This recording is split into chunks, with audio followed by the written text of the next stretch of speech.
heavy rain, guys.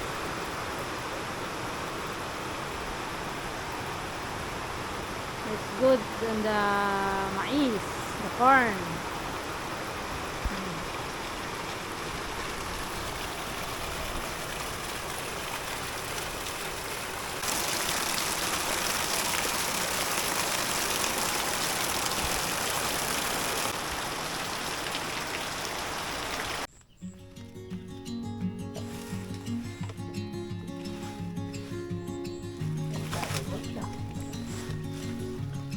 Palawak.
Ito guys ay bayo to.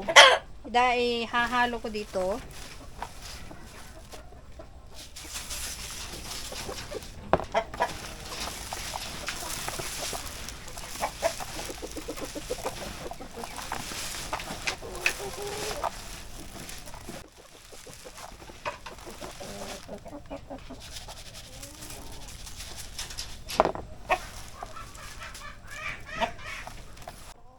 Alam nyo guys, ang mga manok namin ay karamihan ang binibigay ko ay organic.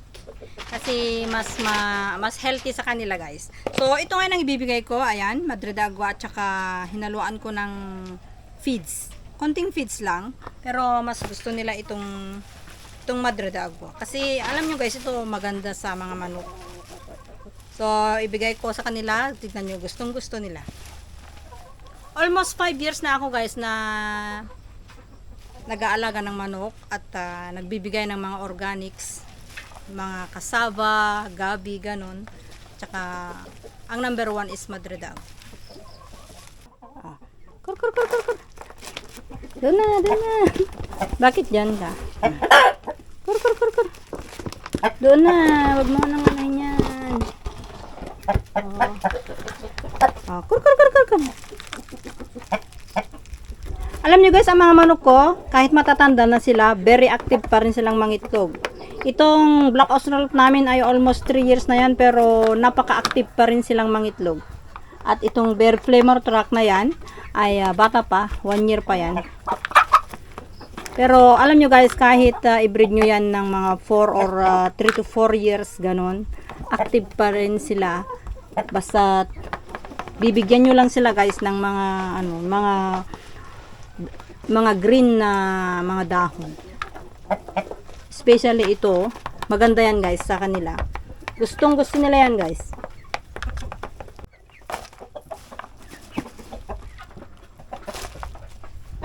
Ito yung native. Ito guys ay brown decalb.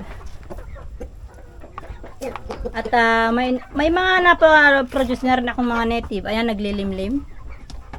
Ayan. Is hatching.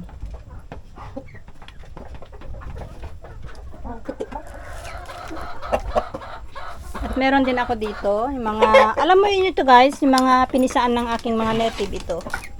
Itlog ng aking mga light sausage.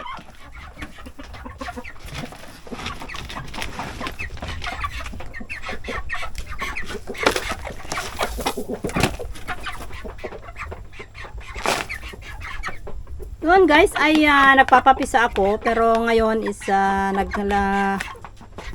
nag-ano ang mga itlog ng aking mga manok. Bumaba ang rate nila. So, ang ginagawa ko na lang ay pinapapisa ko sa aking mga native para hindi na ako gagamit ng incubator. Kasi nag-incubate ako noon ng itlog ng mga manok namin. Kaso konti na lang ang itlog nila. So, ang ginagawa ko, pinapapisa ko sa mga native. Kaya nag-breed ako ng native para sila na lang ang magpisa sa aking sa itlog ng aking mga heritage chicken. At ito rin ang aking mga native. Ayan, mga dumalaga yan guys. Ito ay mga bata pa. Hindi pa sila ng itlog. Pero, they're very close to hatch egg now because andyan nakikita nyo. Alam nyo guys, pag ang sign, malapit ng mga itlog ang mga manok, ay pula ang kanilang ulo. Yung mga tapingar nila is pula. So, dyan mo na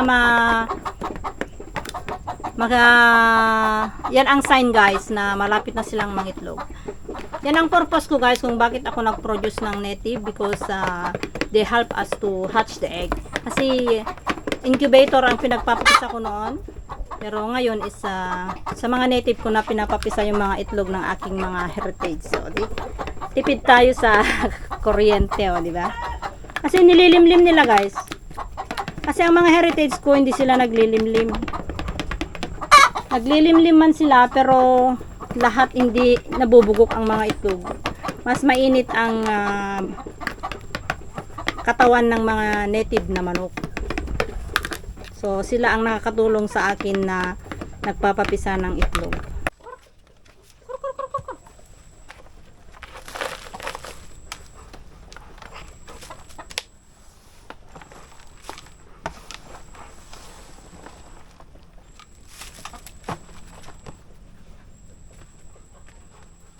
Ganyan ako nagpapakain sa aking mga alaga guys.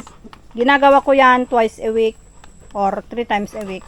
Including yung mga pato at baboy.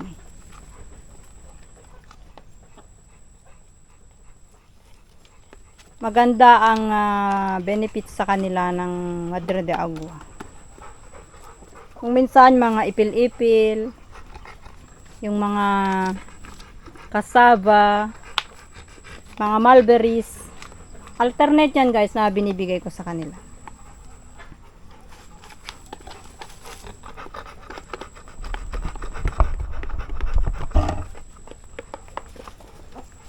Alam nyo guys, dito sa aming lugar, ako lang ang nagbre-breed ng heritage chicken dito. So, marami na rin akong na-produce at naibenta. Kaso ngayon ay nag-stop muna kaming magbenta kasi mahina ang ng mga itlog nila. So, ang ginagawa ko na lang guys, para hindi mawala ang kanilang mga lahi, yung itlog nila, pinapapisa ko sa native na manok.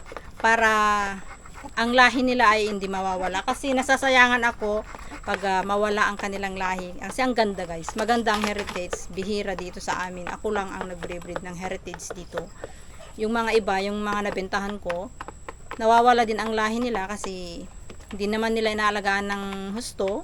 So, marami pa rin naghahanap pero wag muna ngayon. Hindi pa muna ako magtinda ngayon kasi papalitan ko muna mga lahi nila.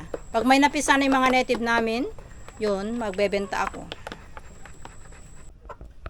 Ito ay bata rin. Alam niyo guys, ito ay pinisaan ng aming mga native yan.